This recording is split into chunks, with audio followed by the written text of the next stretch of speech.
2025 ये वो साल होने वाला है जब स्पेस के साथ हमारा रिश्ता हमेशा के लिए बदल जाएगा। अब तक हम बस दूर से तारों को देखते आए हैं, है ना? लेकिन अब हम सिर्फ देखने वाले नहीं रहेंगे, हम वहां के निवासी बनने की कगार पर हैं। सोचिए, 50 साल से भी ज्यादा हो गए हैं जब इंसान ने चांद पर अपना पहला कदम रखा था। वो जो अपोलो मिशंस थे, वो इतिहास का एक सुनहरा पन्ना तो थे, पर असल में वो एक तरह की, कह सकते हैं, कॉस्मिक पिकनिक जैसी थी।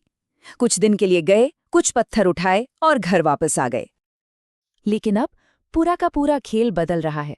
अब बात सिर्फ वहां जाने की नहीं है, अब बात है वहां बसने की। और 2025 ही वो साल है जब ये बड़ा सा सपना एक असलियत, एक ठोस प्लान में बदलने जा रहा है। तो पहला स्टॉप जाहिर है चांद। हम चांद पर वापस जा रहे हैं। लेकिन रुकिए, ये 1960s वाली स्पेस रेस का रीप्ले नहीं है। इस बार मकसद सिर्फ झंडा गाड़ना या पैरों के निशान छोड़ना नहीं है। इस बार हम नींव रखने जा रहे हैं। इस कंपैरिजन से पूरी कहानी साफ हो जाती है। देखिए, एक तरफ है अपोलो, जिसका मकसद था बस वहां पहुंचना, एक निशान छोड़ना। और दूसरी तरफ है आर्टेमिस प्रोग्राम, जिसका पूरा फोकस है रिसोर्सेज और रहना। मतलब अब लक्ष्य ये है कि चांद को मंगल और उससे भी आगे जाने के लिए एक लॉन्च पैड की तरह इस्तेमाल किया जाए। और ये सब होगा कैसे?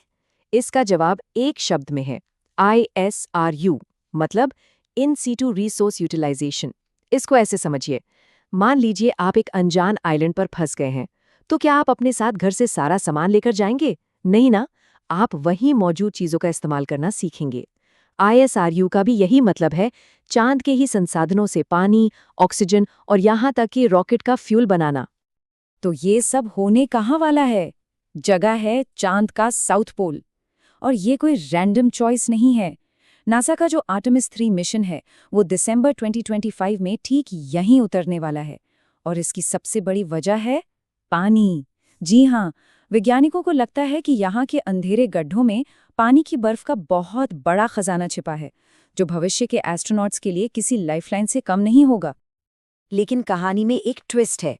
जैसे जैसे हम इस जरूरी इलाके के बारे में और जान रहे हैं, पता चल रहा है कि ये जगह हमारी सोच से कई ज्यादा कॉम्प्लेक्स और अजीब है। जरा ये देखिए, भारत के चंद्रयान 3 ने कुछ हैरान कर देने वाली बातें पता लगाई हैं। सतह पर जहां सूरज की रोशनी पड़ती है, टेम्परेचर 82 डिग्री सेल्सियस तक चला जाता है।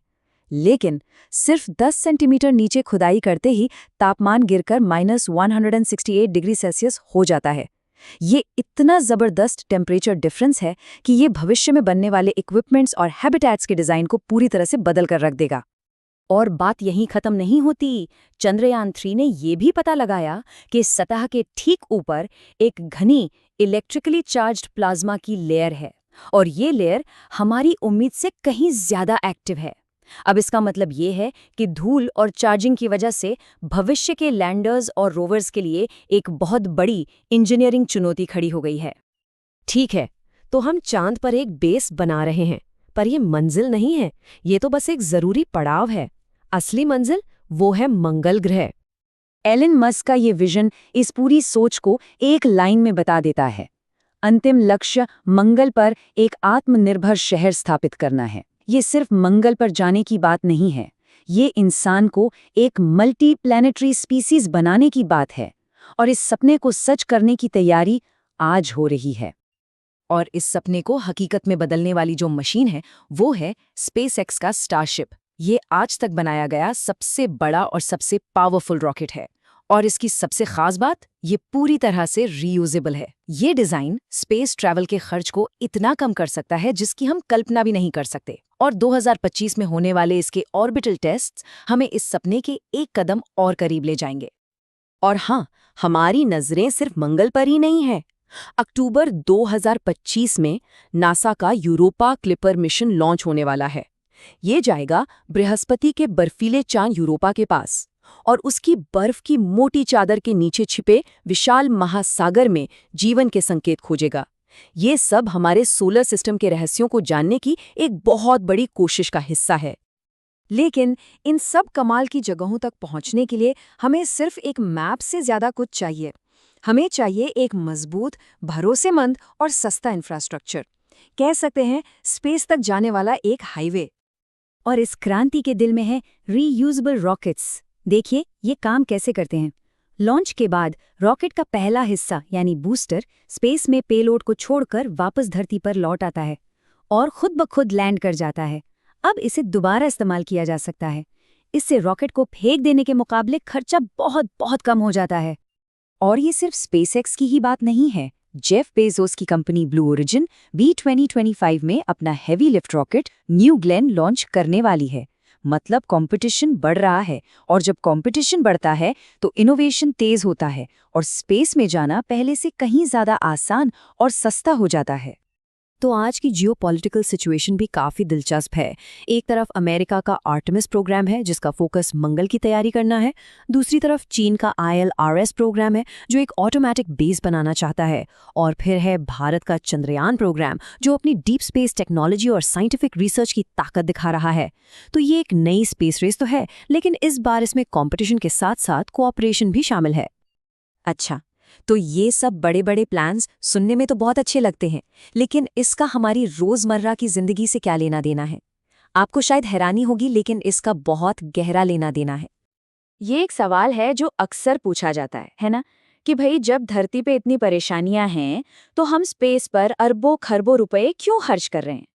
चलिए एक उदाहरण लेते हैं। हम सब अपने स्मार्टफोन से फोटो खींचते हैं। जिस टेक्नोलॉजी से ये मुमकिन हुआ है यानी CMOS इमेज सेंसर, इसका आविष्कार पता है कहाँ हुआ था? नासा की जेट प्रोपल्शन लैब में। क्यों? क्योंकि उन्हें स्पेस मिशंस के लिए छोटे और हल्के कैमरे बनाने थे। हाँ, एक बात साफ कर दूं, नासा ने वेल्क्रो या टैंक जैसी चीजें नहीं बनाई थीं, भले ही वो उनकी वजह से पॉपुलर हुई हों। लेकिन नासा ने जो असल में बनाने में मदद की वो हैं स्क्रैच रेजिस्टेंट लेंस जो हम चश्मों में इस्तेमाल करते हैं, मेमोरी फोम और यहाँ तक कि कॉक्लियर इम्प्लांट्स जो लोगों को सुनने में मदद करते हैं। ये सब स्पेस की मुश्किलों के लिए बनाए गए सॉल्यूशंस थे जो आज हमारी जिंदगी का हिस्सा हैं। और ये सिर्फ चीजों की बात नहीं है। हमारे सिर के ऊपर जो हजारों सैटेलाइट्स घूम रही हैं वो एक ऐसा अदृश्य नेटवर्क बनाती हैं जिस पर हमारी पूरी मॉडर्न दुनिया टिकी है। GPS नेविगेशन, मौसम का सटीक अनुमान, क्रेडिट कार्ड से पेमेंट और क्लाइमेट चेंज की मॉनिटरिंग, ये सब कुछ स्पेस में मौजूद उसी इंफ्रास्ट्रक्चर की वजह से मुमकिन है। तो जब हम 2025 को देखते हैं तो ये साफ हो जाता है कि हम सिर्फ कुछ और मिशंस लॉन्च नहीं कर रहे हैं, हम एक नए दौर में कदम रख रहे हैं। एक ऐसा दौर जहां हम सिर्फ खोजकर्ता नहीं बल्कि निवासी होंगे, जहां चांद एक लॉन्च पैड होगा, मंगल हमारी अगली मंजिल होगी और इंसान का भविष्य सिर्फ धरती तक सिमटकर नहीं रहेगा। तो जाते जाते एक सवाल छोड़ जाता हूं। जैसे जैसे हम इस नए ब्रह्मांडीय सफर पर निकल रहे हैं, हमें खुद से ये पूछना होगा, जब हम अपने घर को पूरे सौर मंडल में फैला रहे हैं तो हम अपने साथ कौन सी जिम्मेदारियां और कौन सी वैल्यूज लेकर जा रहे हैं? ये एक ऐसा सवाल है जिसका जवाब हम सबको मिलकर ढूंढना होगा, क्योंकि यही हमारे आने वाले कल को तय करेगा।